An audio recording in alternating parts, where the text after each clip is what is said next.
Here we go now, baby. Right back into the action for another day of the week. Welcome to the Monday edition of Before You Bet. Airing live right now on the Covers YouTube and X channels. If you're watching on YouTube, smash that like and subscribe button right down there. So great big show planned for you guys today.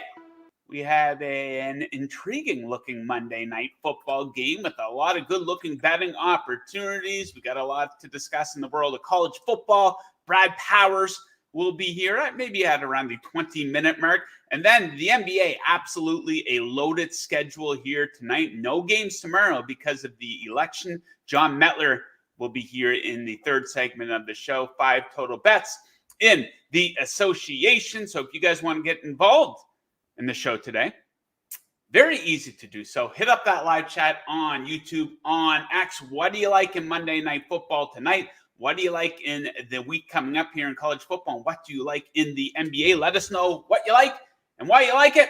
And we will read a few off throughout the course of the show. Okay, let's get right into it. Let's get into the NFL with our guy, the man with the sexiest smile in all sports betting, Jingles. So Jingles, I go 2-3 with my picks there on Friday's show from the NFL. So the hot streak comes to an end. And one of those bets last night, I haven't had many bets this season where just everything goes wrong and it's a wire-to-wire loser right off the bat. But I had the over in the Sunday night football game last night. Colts off to a good start, charging up the field. They get inside the 30. They fumble.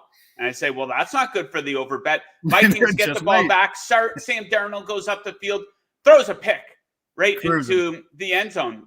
This bet's almost dead, I'm thinking. Field goal kicker on the Vikings misses 2 field goals in the first half. So that was, that was not a pleasant watch. How did your betting go here over the weekend? Stuff on the show went 2 for 2. No TDs. TDs were hard to come by for me this week.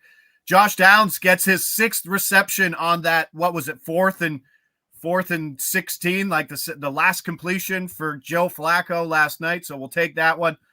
Rico Dowdle had to run the ball. Dallas is still absolutely brutal.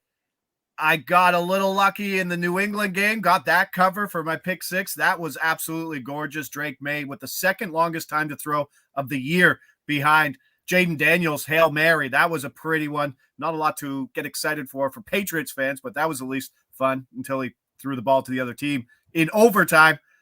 As 4 o'clock, like that Seattle ending was bananas. Geno Smith is done. Rams. He got that TD, he got it there, but took 7 sacks, 2 picks in the red zone. He was brutal. I don't like Seattle at all. I am in the dumps in Seattle.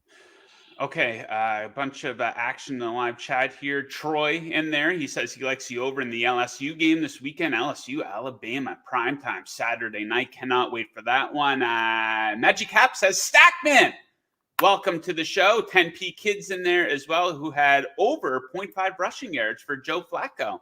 Still did not cash. Yeah, Flacco not too keen to take off with the football. Okay, a little bit of a recap here of what we saw yesterday. Then we're going to get into our picks for Monday Night Football. We have 6 total, so let's start like we always do, our biggest winners and losers. Let's be positive here at the start. My 3 biggest winners of the week. My biggest winner of the week here is the Detroit Lions. I think they cemented themselves as the best team in the NFL yesterday. Yes, I know the Chiefs are undefeated, but I think the quality of the wins here for the Lions much higher than the quality of the wins for the Chiefs. So look at the situation yesterday. Maybe you could have argued that the Lions were due for a bit of a letdown spot. Well, it certainly didn't come yesterday. An indoor team, shitty conditions, tough environment against a division rival who smacked them when they played last time on Thanksgiving last year. No problem. Easy win for the Lions. They were up 24-6 in the 4th quarter of that game. They go to Houston this week coming up on Sunday Night Football. Looking forward to that one. My second biggest winner, the Buffalo Bills. You ever hear when people are breaking down a game and they say whoever has the ball last is going to win? I think that sums up the Buffalo Bills pretty good. How many times have we seen this? I've seen it a lot as a Miami Dolphins fan. The Buffalo Bills, they get the ball inside of 2 minutes. Josh Allen drives them up the field. They score a game-winning touchdown or sets them up to win a field goal. He set them up to win with a field goal yesterday. Tyler Bass, 61-yarder. So this is very important. The Bills now have a 4-game lead in the AFC East. And that's huge insane. because the schedule gets pretty tough. In 2 weeks, they go on a 4-game run against the Chiefs, 49ers, Rams, and the Lions. They face those teams in a 4-week period starting here soon. Last 3 games of the season, Patriots twice, and they host the Jets. So the Bills, if they can stay healthy here, they look set for the playoffs, looking good for them. And Saquon Barkley, how about this guy? 199 total yards, 2 touchdowns, an elite highlight in a week full of elite highlights this week. This spin move into the reverse huddle, just completely embarrassing Jaguars defenders. And running backs everywhere should be thanking this guy. People don't like to pay running backs anymore, right? And I know he didn't get paid a ton here by the Eagles, but they signed him to this deal, and it's really paying off for them. So good for Barkley, stuffing the stat sheet once again. Jingles, who are your 3 biggest winners of the week or of the day yesterday? I got to go with the Falcons. I got to show the Falcons a little love, especially Kirk Cousins, too. I mean, 4-0 straight up versus the division. It's not a great division, let's be honest, but it's still 4-0, and it gets you to where you are. 5-1 straight up in their last 6. Cousins has come out. Now he's the betting favorite for comeback player of the year. The Drake London injury, if you didn't watch it didn't look that scary. He kind of just landed on his hip heavily. He was out of the game, so it's obviously a deal, but it looks like something he can come back from. There's still other good pieces within that. You're seeing guys like Drake Mooney put up big lines. So that offense is rolling. Next up, Lamar Jackson. Now, I this is the preface. If you want to buy Lamar Jackson for MVP, this is your last week. He faces the Bengals next week, so he's going to put up 800 total yards, and then that will really push it. But he's coming off his 4th of his career, perfect passer rating. He didn't even rush for 10 yards. But I think in this sense where Henry is also looking fantastic, that it could take away from some of his MVP prowess, but you got to give the man props. He's becoming a hell of a passer. Don't know if it will translate to the playoffs or versus the Chiefs, but as it is now, that's where it is. And my last winner, let's go the Cardinals. We were laughing that Kyler Murray couldn't win 2 games, and now all of a sudden he's ripped off 3. The defense is looking good. They made Caleb Williams look pretty silly last week, and there's a lot of pieces within that offense. James Conner's a very good running back. There's depth with Air Mercado in the back end there. There's passing options within that offense, and they're first in the division. This is how it comes down. Jets, Seattle, Minnesota, Seattle, New England, Carolina, Rams, San Francisco. So they still got a lot of division games left, but this team could certainly finish atop of those standings.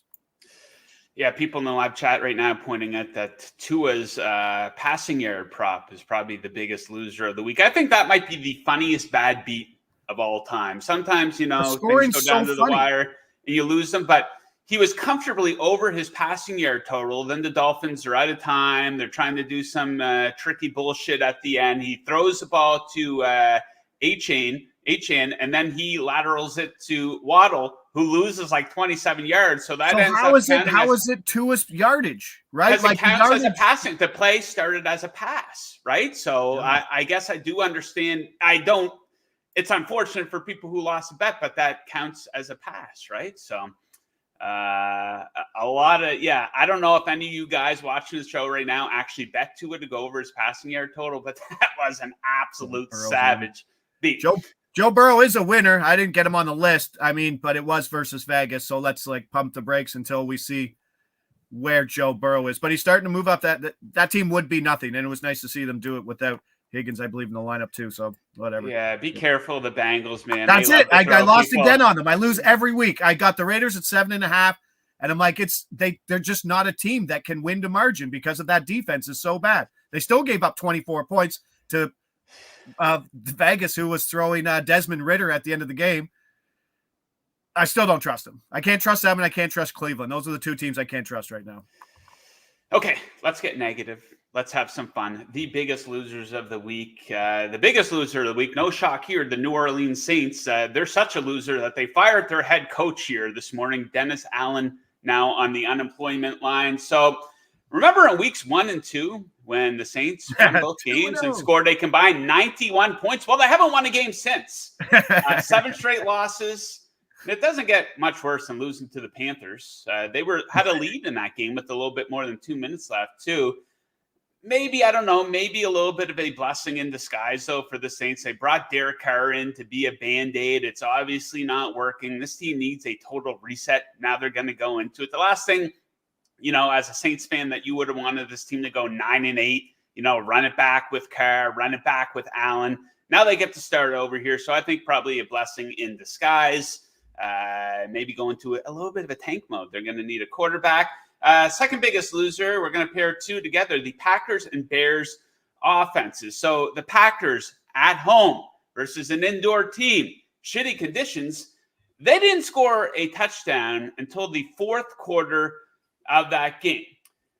And I'm going to tell you guys, the Green Bay Packers very well might be frauds. And I'll say it again, we might have anointed Jordan Love a little bit too early. He's only had a quarterback rating above 100 one game all season. Everyone fell in love with this guy because he had a really good second half last season. Did pretty good in the playoffs too, but he might not be as great as everyone thinks he is. Meanwhile, the Bears have scored 24 points in their last two games against the Commanders and the Cardinals, two teams who are probably in the bottom third in the NFL defensively. 9 points yesterday, 3 for 14 on third down, now 31st in the NFL on third down, and they're not ready to make a push for the playoffs. They can't even beat average teams at this point, so not looking too good for the Bears. And my third biggest loser of the week, Trevor Lawrence. I think that this guy is the biggest con artist in the NFL. We kill quarterbacks every single week in the NFL. We can't wait to destroy Dak. We can't wait to destroy Aaron Rodgers. No one's ever going to give Daniel Jones a pass when he plays badly. But here we have Trevor Lawrence just flying under the radar every single week of the season. And he's been bad. It's year 4. Trevor, you're out of excuses here, bud. You have everyone convinced that it's always somebody else's fault. Urban Meyer, he doesn't have enough weapons. Now it's Doug Peterson's fault. And I'll tell you why Trevor Lawrence is the biggest con artist in the NFL. It's because he convinced the Jaguars to pay him before everyone figured out that he is a complete and total bust. We were told this guy was a can't-miss prospect. Guess what? He's missing. Yesterday, 169 passing yards, a completion percentage of 51.5%, 2 interceptions. This guy's not even a top 15 quarterback in the NFL. Let's stop kidding ourselves. Jingles, your 3 biggest losers of the week. I had to bring it up on my phone because I did screenshot Trevor Lawrence at half. It was like Daniel Jones at half and Dak at half. Like there were some really bad first half in neutral game script quarterback performances. Trevor Lawrence down 16-0 after the first half, 4 for 10 for 23 yards, an interception, a sack, and an 8.3 quarterback rating. He's not good. No, that's rough. That's right. Like if he was drafted, I said this, I think last season, I said, if Brock Purdy was drafted first overall, everyone would just think he's awesome and just, not really question his play. If Trevor Lawrence was picked in the 6th round, he might have been benched by now already. You know what I mean? So it's this perception of, hey, he was the first overall pick for 2 years coming into the league. We were told how awesome this guy is. He isn't. It's the 4th year. Out of excuses. They've insulated him with weapons, right? Like draft capital with Brian Thomas, right? They've brought in people like Gabe. There's a lot to like about the pieces that they have, and he's been put in a spot, and they've done absolutely nothing. Another team that's really hard to touch at all. Losers. Mine's Dennis Allen. I had this before he got fired. I had to put this list together first thing this morning. It is tough. 0-7 straight up in their last 7 games, minus 85 point differential. Bottom 5 defense and success in EPA. Bottom 5 offense and success in EPA. Right now, after the Chris Olave injury, that was another scary one. There are a few of those headshots yesterday that were way too aggressive. Wide receivers healthy on this team right now. Tipton, Cedric Wilson, Jermaine Jackson, and MVS right now because of injuries to Olave, Bub Means, and Raheed Shaheed. And Jamal Williams and Kendra Miller are also out. So we could be seeing a lot more who I'll be looking to bet some props, total yard props. Taysom Hill going forward. He's going to be catching the ball. He's going to be running the ball. They don't need to do anything here. Taysom Hill just keep eating some yards. Team's brutal. Moving on. 2-0 seems like a lifetime ago that you'd mentioned it. Daniel Jones, you want to talk about a first half? 4 for 6. 0 yards. 1 pass TD. Ask me how that's possible. First time in a half that's ever happened since 1978. If you watch the Giants game, you just see, maybe you see Daniel Jones's final numbers. You're like, oh, okay, kind of respectable. But this offense is so afraid to pass the ball with Daniel Jones in neutral game script. And Tracy looks great, don't get me wrong, but at the end of the day, this is a team that paid Daniel Jones and now is afraid to pass the ball until they're trailing. It's absolutely awful. And he's done just enough in that fraud sense. I know we might have different terms of the sense fraud, but he's tricked people into paying him. And then he got that amazing rushing touchdown where he absolutely leveled Buddy and he got in and he was super pumped. There's just enough out of Daniel Jones to keep them going back for more because of his skill set. Not a great passer. Finally, the Seahawks. Absolutely hate the Seahawks. Geno, if he didn't get that game-tying touchdown at the end, we'd be saying a lot worse things. He had 2 picks in the red zone in that game, took 7 sacks, fumble that he recovered. Seattle just in general, that defense gave up way too much, 12 penalties and 3 turnovers. 4th and 1 in overtime, Joe, and you go for it in field goal range. Talk to me about that one. I don't get it. They got to face the 49ers, Cardinals, Jets, Cardinals, Packers, Vikings, Bears, Rams. This team is going to finish last in the division. Yeah, it looks like a lot of teams going to be looking to reset at the quarterback. There's a couple of real obvious ones, and we know the Saints and the Seahawks are kind of in limbo here. I would say they have Band-Aids at quarterbacks now. I think that's fair to say. Yeah. Seahawks there with Geno, my Dolphins. Oh. They're not going to – they should trade Tua. No one's taking Tua on in a trade. He has an enormous contract. The guy's a ticking time bomb. Still a really good quarterback. I think he was 22 of 25 on his passes yesterday. But the Dolphins are going to have to draft the quarterback unless they trade for, maybe they can bring Daniel Jones as their backup. I would take that. They should have went and got Joe Flacco for God's sake. Where's the line here? Now, I'll put you on the spot because we haven't talked about this previously. Where's the line of good to great quarterbacks and where's the drop off? Is Jordan Love there for you or no? He's not, right? He's not on that list. He's good. He's absolutely good. But people, he got anointed and got paid too soon. I think he had a good second half of the season and a decent run there in the playoffs. Then all of a sudden he's becoming the highest paid quarterback of all time in the NFL. That didn't make a whole lot of sense. And then now we have him, we saw him yesterday. He's struggling a bit. He's struggling to stay healthy. So we're seeing these situations where Love's getting paid a lot of money. Tua, Trevor Lawrence, these guys shouldn't be getting these massive contracts that Lamar and Patrick Mahomes and Josh Allen are getting, and it's backfiring on these teams. It's backfired on the Giants tremendously. They're handcuffed by Daniel Jones. That's their excuse, right? So it's crazy. Now we got Bryce Young making game-winning touchdown drives, and he heads overseas next week to take that. That's going to be, I saw your tweet, that's going to be an awful game Sunday morning, no? It will be the straw that will break the camel's back. If your relationship with your girlfriend or wife is on the rocks, if you choose to spend your Sunday morning watching Giants, Panthers in Germany, be prepared to end your relationship.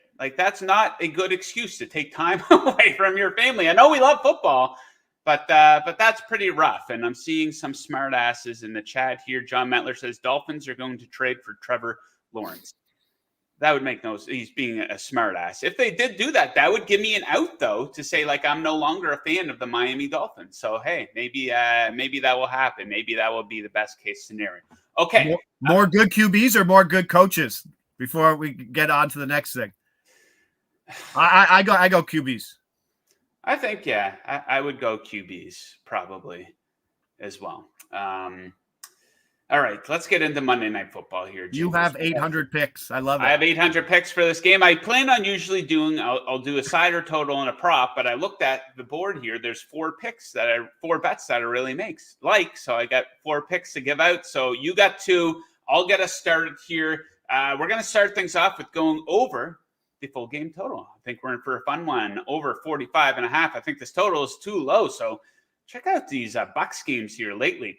They're going over, and they're going over by a lot. 5 straight overs for them. Average combined score of 64.4 in those games. 3 of these 5 games saw 66 or more combined points. Their defense stinks. They're 30th in yards allowed per play. So I think you can expect Kansas City to be up for this game. Monday Night Football on their home field. They're not going to have any issues whatsoever moving the football. These offenses are both great at moving the football on third down, first and second in the league in third down conversion percent. So maybe not a whole lot of punting. And this one, Tampa Bay's offense, really good in the red zone, third in the NFL.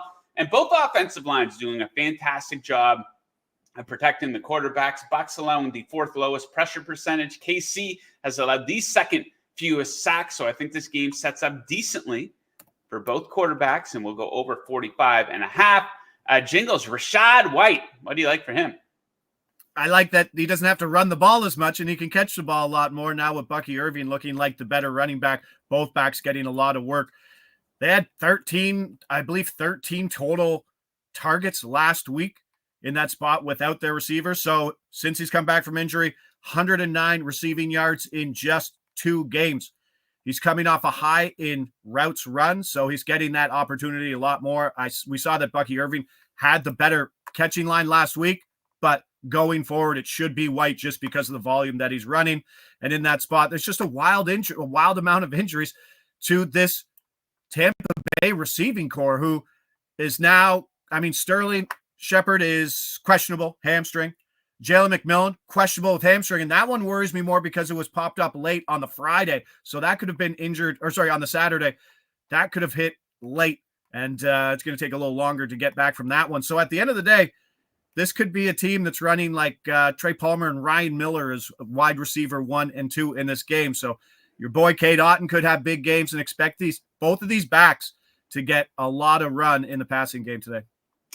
Okay, next up for me, I like these longest completion props, over, under. We're going to go under for Baker here. Longest completion under 35.5 yards. Baker Mayfield absolutely having a good season here.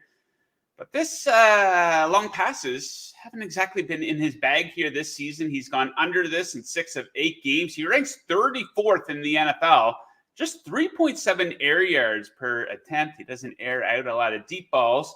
And to bring this one all together, Kansas City has been elite at limiting the deep pass play. They rank first in the NFL in pass plays of 20-plus yards allowed. So we'll take Baker to go under that number. Jingles, you're taking a big swing here. I need to double-check this one when you submitted it here this morning. Break it down. Ryan Miller, first TD. Tell us about this one. There's not much to tell you about other than it's plus 6,600, which is, let's go. Here's your lottery of the day. Why not? But we don't know. So this is a tough game just to handicap, especially at this point, what to do with the other receivers. We're seeing in the chat, someone says Palmer over tonight. Yes, Palmer and Miller could be wide receivers 1 and 2 if Sterling and McMillan sit. That's the big thing.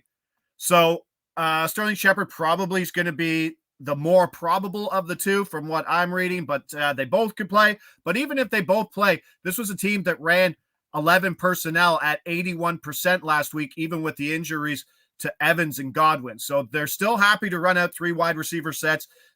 Miller came out there, 41% snap share last week. He had 5 targets, and you can't run against the Chiefs. BetMGM's got the price here. That's where we're shopping this. It's a different price in other places.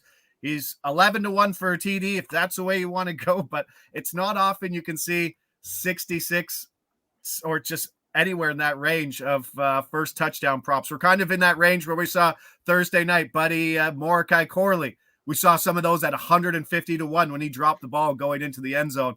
If I lost 151-1 first TD bet on a play like that, I would lose my mind.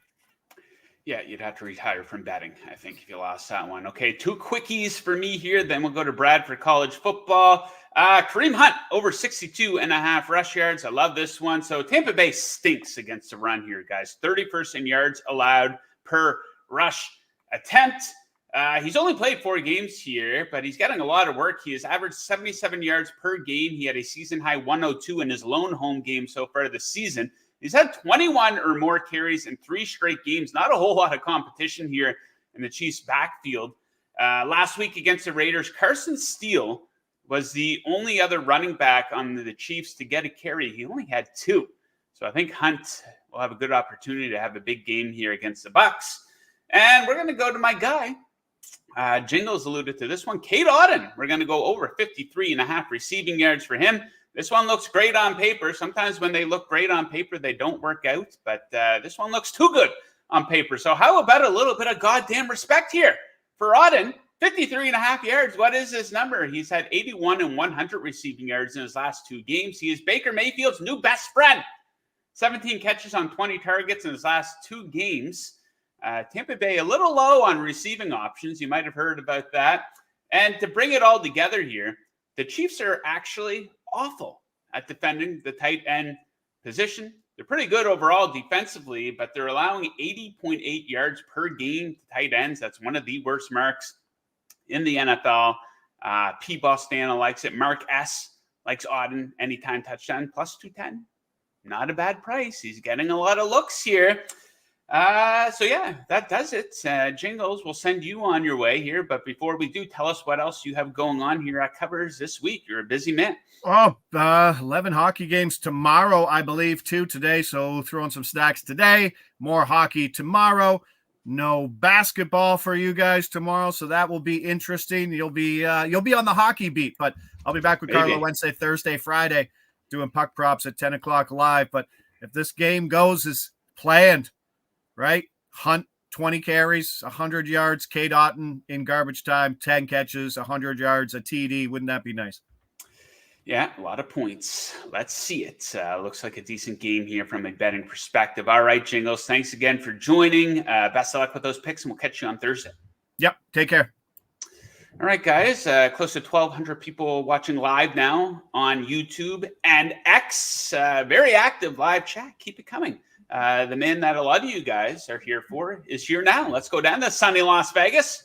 Our guy, Brad Powers. Brad, how are we making out? Doing well. Thanks for having me as always. Indeed. Okay, so Brad coming off a 3-1 week last week with his best bets. Rounding into form here as we approach the stretch run of the season, 28-22 with best bets overall on the season. Let's start like we always do on your Monday appearance. Take 2, your biggest 2 takeaways from the week that was. I think you got to start with the biggest game of last weekend, that being the Ohio State-Penn State game. You got to be impressed with Ohio State. They win the line of scrimmage. They're down 10-0. They throw a pick 6 early. They're able to rally and control that football game for the final 50 minutes. Particularly, you got to be impressed with their offensive line. Banged up, had to move several guys around, particularly on the left side. And I just thought, if you're looking for what a championship team does, it's you get the ball back inside your own 5-yard line after you're stopping Penn State on a 4th down, and you go an 11-play, 58-yard drive in the final 5 minutes, all runs, all behind that banged-up offensive line. You run out the clock. You win a big game on the road. That's what it looks like as far as a true blue national title contender. So you got to be impressed with Ohio State. The other thing is, boy, not a good weekend for the ACC and Big 12. It's looking more and more like both the conferences are going to be one-bid leagues. I mean, you had 3 favorites in the league lose outright as a double-digit favorite. Clemson loses to Louisville. Iowa State loses obviously to Texas Tech, and Kansas State loses to Houston. Again, all as double-digit favorites. I mean, I don't see a pathway unless we get some more upsets, and particularly in the championship game where these conferences are getting multiple bids. Okay, Brad, let's take a look at the national championship futures odds board. It's pretty tight here. Ohio State, number 1 now, plus 330, followed by Georgia, plus 425, Oregon, plus 425 as well, and Texas, plus 500. So we saw Penn State try to leapfrog Ohio State, try to steal their spot. It wasn't to be. Do you think any other team has an opportunity to crack the top 4 here by the end of the regular season? No, I don't think so. I mean, those are my top 4 teams in my power ratings. Easily. So I just don't see it as of now. But again, I didn't have those 3 teams in the ACC and the Big 12 losing outright last week either. But I do think there's an opportunity to diversify your portfolio this week. Obviously, there's quite a few big games, but the 2 in particular are in the SEC. If you like Ole Miss to upset Georgia, and they're only a 2.5-point home underdog right now, I think you also need to bet them to make the playoff in your portfolio this week, because you look at their remaining schedule. They beat Georgia. They're going to be a significant favorite in their final couple games. If you like someone in the Alabama-LSU game to win, you got to bet them to make the playoff as well, because the winner of that game, again, is going to be favored in the remaining games and very likely at 10-2 to be in the college football playoffs. So but I think just diversify your portfolio off those two big games. But are any one of those three teams national title contenders? No, I mean, there's a reason why they all have 2 losses right now. Okay, so we have a pretty similar theme with the Heisman futures odds board. We have 4 definitive guys at the top here, then a pretty big gap. So Cam Ward plus 200, Travis Hunter plus 220, Dylan Gabriel plus 290, and Ashton Genty plus 500. Then a big drop off to Jackson Dart 16-1. Can anyone outside of those top 4 make a run at the award at this point of the season? I don't think so, but it has become a November award. You know, you play the best in the biggest games. So, you know, maybe there's a pathway for a Jackson Dart. I mean, he just threw 500 plus yards and 6 touchdowns last week. He has a similar performance, and Ole Miss beats Georgia this week. He can maybe creep up that board and get in the mix as far as getting an invite. Curtis Rourke's got a big opportunity the next 2 games for them against Michigan and Ohio State. If he puts up big numbers, say Indiana wins both games, then he has an opportunity to at least be in New York. So those would be the 2, but they need to both have significant big games against big competition. Their teams need to win out. And even then, I don't even know if they'll win the Heisman. So am I running the window to bet anybody outside the top 4 right now? Hell no. Okay, the team we're going to focus on this week in terms of the odds for will they or won't they make the playoff, SMU, who I called St. Mary's on Friday's show, and somebody called me out for that. I'll tell you why I called them St. Mary's. Up here in Nova Scotia, one of the most popular universities is St. Mary's University, and we called them SMU. So when I see SMU, I associate that with St. Mary's University here in Halifax, Nova Scotia. So my bad on that one. That's why I called them that. But anyhow, SMU has crept all the way up to plus 100 odds here to make the playoffs, Brad. 6 straight wins. They obliterated Pitt last week. They were up 48-11 late in the game. Pitt scored 2 garbage time touchdowns. So good bet or bad bet, plus 100 for SMU to make the playoff. So let me preface by saying I love SMU. Bet them over their win total. Had them as the best bet last week. I like this team quite a bit. Would not make this bet. I think it's a bad bet. Even because number one, you got to keep in mind, the college football playoff is a TV show. SMU is not a big name brand. So in order to make the playoff, they got to win out, in my opinion. That includes the ACC championship game. The good news for SMU is they're going to be favored by at least 7 points in the remaining 3 regular season games. But it's not like all 3 are slam dunks, probably between 7 and 14 points, all 3 games. So, I mean, there's a possibility they could get beat in one of those 3. Even not, they go to the ACC championship game, say they lose 11-2 SMU against a 10-2 SEC team. I'm taking the SEC team or the Big Ten team. So I would not be making that bet right now. They're going to be, even if they go to the ACC championship game and say play Miami, they're going to be like a 4-point dog in that game. So I really think you get better odds if you just mechanical parlay. Okay, Brad, let's get into best bets here. A couple of under the radar games and a game full of week full of big games. We'll discuss most of those big ones on your Friday appearance, but let's get into these ones. South Florida plus 3.5 taking on Navy, and you like South Florida to cover the number.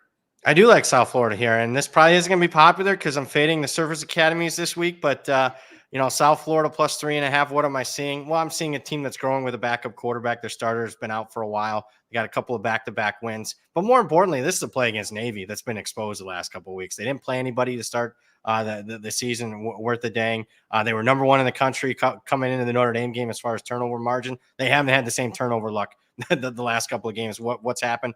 They've not met expectations by about a combined 8 touchdowns in the last 2 weeks. I'm not saying that'll happen again this week as far as them not covering the spread by 4 touchdowns, but all we need here is a 3-point Navy win or less, or an outright upset for South Florida. I like South Florida here. Okay, now let's fade Army. You're going to take North Texas plus 6. Why do you think they can give them the game?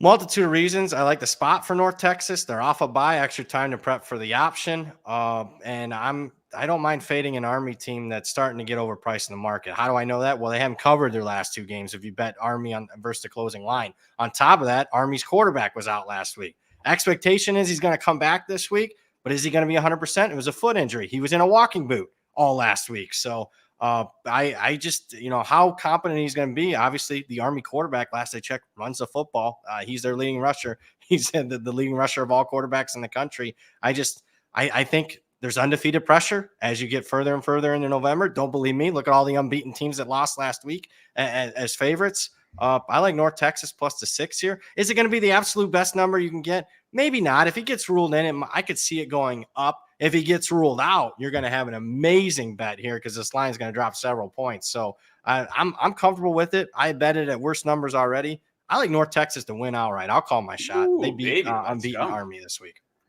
Money line, a little bit of a swing there. Okay, Brad, we will leave it at that. But of course, you're going to be right back with us on Friday's show. We're going to have some more best bets, I'm sure. We got a lot of big games to break down. So until then, best of luck with your handicapping here this week, and we'll catch you on Friday. Look forward to it. Thanks for having me, Joe. Yes, sir. The man right there. Okay, let's keep rolling here. No NBA at all tomorrow because of the election.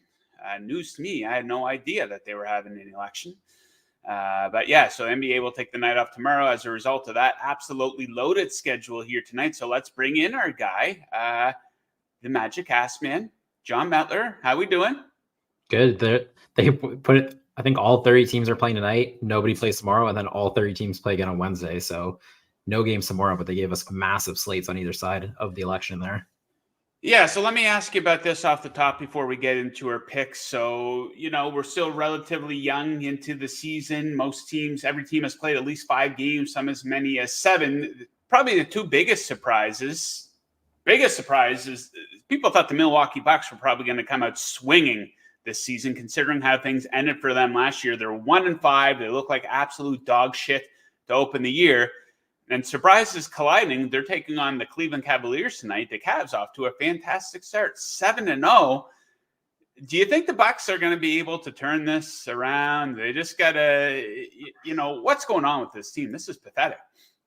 Yeah, it's just not. It's been weird the whole time. Like even you go way back to last year when they traded for Damian Lillard and they shipped Drew Holiday, and Drew Holiday was surprised. And you fast forward more to this year, like there's even comments that Damian Lillard and Giannis Antetokounmpo didn't even hang out through the summer. They are like the weirdest pairing of superstars I think we've ever seen in the NBA. Like usually when you sell your soul as a franchise to, Giannis, obviously he deserves that. He got them a championship. But then when you sell to like make a trade like that, it's like two guys who are best friends. You know what I mean? Like the Dwayne Wade, LeBron, Chris Bosh team, like they were all really good friends. Like it's just a weird, they don't have the secondary pieces. I mean, they are missing Chris Middleton. Chris Middleton's a big piece of this team, but he's old though, man. He's always injured. Much, right? Yeah.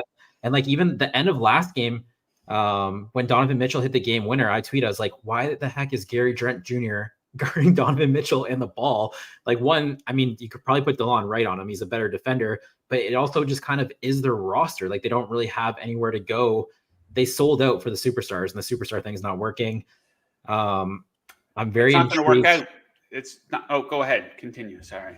No, I was just gonna say I don't know if they're gonna like. I think Lillard or Giannis are getting traded by the trade deadline. That's kind of how I feel. I don't know if they'll like completely blow it all up, or maybe they keep Lillard and then they just try to put different pieces around him. I don't really know what they're gonna do. But they got pieces like. People will line up to take Brook Lopez, Giannis Antetokounmpo. Like they have the individual pieces, like even Gary Trent Jr. as a shooter, people will want him. So they could fire sale pretty well and like restock this pretty good, but it's a mess with them. My prediction, we're going to want to clip this one. Giannis will get traded to the Houston Rockets. Maybe not this year, but I think it will be coming in the next 2 years. We heard about it in the offseason, how horny Houston was to bring in a new superstar. They really wanted Kevin Durant, apparently. Don't be surprised. They got a bunch of young pieces there. That's a team that's ready to compete once again. And for the Bucks, we go back to what we said about this team last year. They made way too many moves here. I don't know if you call it a panic trade where they traded Drew Holiday, who Team USA, Olympic, they couldn't wait to get this guy on the roster, Drew Holiday. That's how coveted of a player he is. And that blew up in their face. He ends up going to the Celtics. And the firing of Mike Budenholzer, he maybe should have had a bit of a longer leash. You remember they exited that playoffs. So Giannis, he missed, 2.5 games in that series versus the Heat? His brother just died. they should have probably given him another chance. And here we have the Phoenix Suns off to a 5-1 start with Budenholzer as their coach, right? I do remember when they got eliminated. So 2 years ago, when they got eliminated by the Heat as the 1 versus 8. And I remember Chris Middleton saying in a podcast that this was before they traded Drew. I think they hadn't fired Mike Budenholzer yet, but he had said that like Drew Holiday basically stood up and said, I will guard Jimmy Butler 1-on-1. It's my matchup type thing. And then obviously he got torched. And then Mike Budenholzer like supported it. So it kind of felt like they got rid of the two guys who stood in the locker room and supported that idea. The other thing too is when they trade Drew Holiday, I was always surprised. Like you said, USA's lining up to take Drew Holiday. If you're going to stab someone in the back, I thought it would be Chris Middleton, if we're being honest. Yeah. Then they talked about Bradley Beal talked about there was a deal in place to send Bradley Beal from the Wizards to the Bucks for Chris Middleton, but he didn't like that they were stabbing him in the back, so he declined it, and then he went to the Suns. So that actually probably would be the better team, right? If they had Drew Holiday, Bradley Beal, and Giannis. But yeah, I don't think it's not gonna work out for the Milwaukee Bucks. And Giannis is gonna ask out because that's the way it works in the NBA, ladies and gentlemen. Okay, let's get into some NBA picks here for tonight. We have 5 between the two of us. Get us started. DeMar DeRozan, what do you like for him? Yeah, I went DeMar DeRozan over 3.5 assists, minus 130. These stats aren't necessarily like relevant because obviously he doesn't play for the Chicago Bulls anymore. But if you just look at his potential assists from last year when he was playing the Miami Heat, he played him 5 times during the regular season, but he averaged 13.3 potential assists per game. And against everyone else, he averaged, I think, just over 10. So it's just I'm just trying to use it to paint a picture of Eric Spoelstra. When DeRozan has the ball, obviously he's a mid-range assassin. When he starts driving the lane, they really collapse on him and he kicks out to 3-point shooters. So it's not that those numbers aren't completely relevant. If he was getting 13 potential assists tonight, this number would be way higher than 3.5. He has a different role in the Sacramento Kings. It's just the point is Eric Spoelstra guards him a certain way. And when you're sitting this down at 3.5 minus 130, I really do like the over. He's playing heavy minutes. But even if you drop his minutes to like his lowest input, but like say like 33, 32, you still have an edge on this number. So that's really kind of what put me on to this bet. That's why I did really like it. Kevin Huerter, I think he is questionable with an illness, which will probably be more Malik Monk minutes. I mean, they're both shooters, but just another offensive piece that can like shoot and finish at the rim. So that should also help with the potential assists.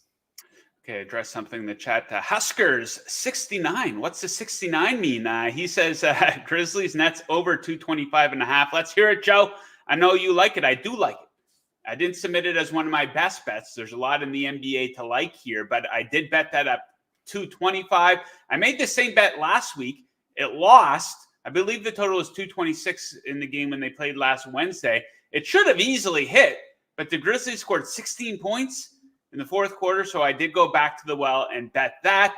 My favorite bet in the NBA tonight, though, it comes in the same game Metler was discussing here. Kings Heat in Miami. We're going to go under 225 for this one. I think a pretty good betting opportunity here, and I think something to take advantage is that this number is really driven up by the Kings pounding some awful defenses lately. Much different teams than this Miami Heat team. This is the highest total in a Heat game this season. So the Kings just played the Raptors and the Hawks, 2 of the worst defenses in the NBA, both bottom third in points allowed and top 5 in pace. Meanwhile, the Heat, a much different type of team here. They're ranked 27th in pace and 5th in points allowed. For the 5 Heat games so far this season have stayed under this number. And some red flags for each of these teams offensively. The Kings' three-point shooting has not been good. They are 26th in three-point percentage. The Heat not shooting it very well either, 22nd in EFG shooting percentage. So we will go under 225. And that one, like I said, it's the highest total for a Heat game this season. And I think it is too high for a Heat game. And I point this out last week. The Kings were the best under team on the road last season. So hopefully that can carry into this game tonight in Miami. Next up, let's talk Celtics Hawks. You have a prop. I have a play on the total. Derek White, what do you like for him? Yeah, I'm going Derek White over 4.5 assists. So I played this on Saturday. His total was actually 3.5 on Saturday. I played the alt line at 5. He didn't get there. It cost me a unit on Saturday, but that doesn't change my opinion about coming back to this tonight. And one of the main reasons is Jaylen Brown is out. He was out on Saturday as well. He's out tonight. Obviously, you know, he can cut and dunk and finish at the rim. But a lot of the Celtics, if you're going to get over an assist total, a lot of that's going to come from someone knocking down threes. Like you can get, obviously, you'll get a couple assists off like a cutter and a dunk and stuff like that. But Jaylen Brown's jump shot, he's been struggling really bad with his 3-point shooting. It has not been good. It might be part of the reason why he has missed last 2 games for an injury. Maybe something's affecting him there. But the flip of that is this means more Peyton Pritchard minutes, who shoots 44% from 3. So in terms of like converting potential assists in this offense, that really helps. You also like, Trae Young is obviously the most important person on the Atlanta Hawks and their offense. So Drew Holiday, Derek White, you just kind of expect their minutes to be there because they're going to be tasked with shutting him down. You shut down Trae Young, they'll beat the Atlanta Hawks. So in terms of just Derek White's minutes being secure, you really like that with that defensive matchup as well. So I went Derek White, lost it on Saturday, but I'm coming back to it, 4.5 plus 110. All right, I'm going to go back to the well on a bet I made on Friday. Troy in the chat says, Hawks cannot defend the 3. You're goddamn right they cannot, and that has a lot to do with my pick tonight. I'm going to take the Celtics to go over their team total. High number. Don't be scared of it, though. We're going to go over 122.5 for the Celtics team total. So this is a matchup between the Celtics, who are first in points per game, versus the Hawks, who are 28th in points per game allowed. The Celtics are averaging 123.7 points per game. The Hawks defense is getting cooked by teams like the Wizards and Hornets. What do you think the Celtics are going to do to them tonight? So what is the path to going over this number? It will be from 3-point land. The Celtics shoot more 3-pointers than anybody in the league. The Hawks are dead last in opponent 3-point percentage, and the motivation should absolutely be there for the Celtics tonight. They played the Hawks twice last season in March, and they lost to them twice in a 4-game period. So maybe a little bit of a boring weekend set they played in Charlotte against the Hornets. So I think they're going to be motivated, be up to play for this one. They lost as a double-digit favorite in both of those games to the Hawks. They're going to be foaming at the mouth to get some revenge, John. They're going to be out for blood tonight. Okay, final pick of the show here. Bring it home for us. Kevin Durant, what do you like for him? Yeah, when Kevin Durant over 3.5 assists plus 115. I think when you're just betting in general, I think certain superstar players, when you see certain numbers, you're just like, yeah, give this to me. I'll bet this for sure. And then 3.5 plus money. Like, I know Tyus Jones is there. Their offense is very similar to the Celtics, right? It's kind of a little more complex. Like, no one's just dominating the ball. But the flip of that is, you look at Tyus Jones. Tyus Jones, I think the other day had like 11 assists, and he wasn't even doing anything spectacular. You just give the ball to Bradley Beal. They take one dribble, hit a mid-range jumper. Devin Booker, same thing. The one thing I do really like specifically to this matchup is Paul George is expected to play. So that kind of helps you. They're playing in Phoenix, so you're kind of nervous about a blowout with the 76ers because they're not a good team right now at all. So that helps. But I also like, because I'm pretty confident Paul George will be guarding Kevin Durant, and you got to stop Kevin Durant from turning and pulling his mid-range jumper. He's got to make the pass. So I think Paul George can do that. And Andre Drummond is also kind of someone who can get a little bit lost on defense. So without Joel Embiid protecting the rim, I do think that 3.5 plus 115, I do really like that for Kevin Durant tonight. Bobby Newport Jr., last couple of meetings between Celtics and Hawks got pretty chippy. I love the C's to drop 130 plus. Yeah, I agree. I think that they could really go off tonight in this one. So, John, no NBA tomorrow. Hitman's going to be on the show. We'll give you the day off. I might commit, though, to making a couple NHL picks. We have a loaded NHL schedule. I have not made one NHL bet this season. I usually, dabble in a little bit of NHL regular season betting. A lot going on, though, right now. Baseball just wrapped up last week, of course, but we need something to bet on. Those of us who do not give a shit about politics might need a bit of a distraction. So might get into some NHL tomorrow. If you guys bet hockey, join the show tomorrow. Come watch for Hitman, of course. We're going to get some of his early picks here for Week 10 in the NFL. And come give us some help here with the hockey. Okay, recap of best bets here for tonight. I like a lot on Monday Night Football. I like the over 45.5. Mayfield longest completion under 35.5 yards. Kareem Hunt over 62.5 rush yards. Cade Auden over 53.5 receiving yards. That number is disrespectful. Jingles win with Rashad White over 23.5 receiving yards. And Ryan Miller, whoever that is, score the first touchdown at 66-1. NBA best bets. Kings Heat under 225. I love that one. Celtics team total over 122.5. Metler likes Derek White over 4.5 assists. DeMar DeRozan over 3.5 assists. And Kevin Durant over 3.5 assists. Now, Metler, as a fellow Canadian, this would have been on your radar this weekend. Vince Carter getting his number retired as a Toronto Raptor, the first Raptor ever to get his number retired. It was a pretty emotional scene, I guess. Carter broke down a couple times, once at a press conference, once on the court when the banner was going up. It was pretty cool to see his young son come over, race over to embrace his dad. I thought that was pretty cool. So as a Raptors fan, I hated Vince Carter for a while because he pretty much forced his way out of town. He lowered his trade value. It was an awful, I forget who, they traded him to the Nets for basically a bag of basketballs. Yeah. It was embarrassing, the return that they got for Vince Carter. But, time goes on. I forgave the guy. He didn't like the situation he was in. I don't think he handled it correctly. I'm pretty sure he's admitted that as well. But I think pretty cool to see him get his number retired, right? Yeah, I think that's one of those, like a perfect example of time heals all. I think in sports that happens a lot. Obviously, like he was there for what, 7 years? Like that's a long time to spend 7 years of your life on a team. And I think it was pretty cool for Raptors fans to see how emotional he was about them supporting him, because it didn't end good. And they did boo him every time he returned and stuff. So he obviously did value his time there.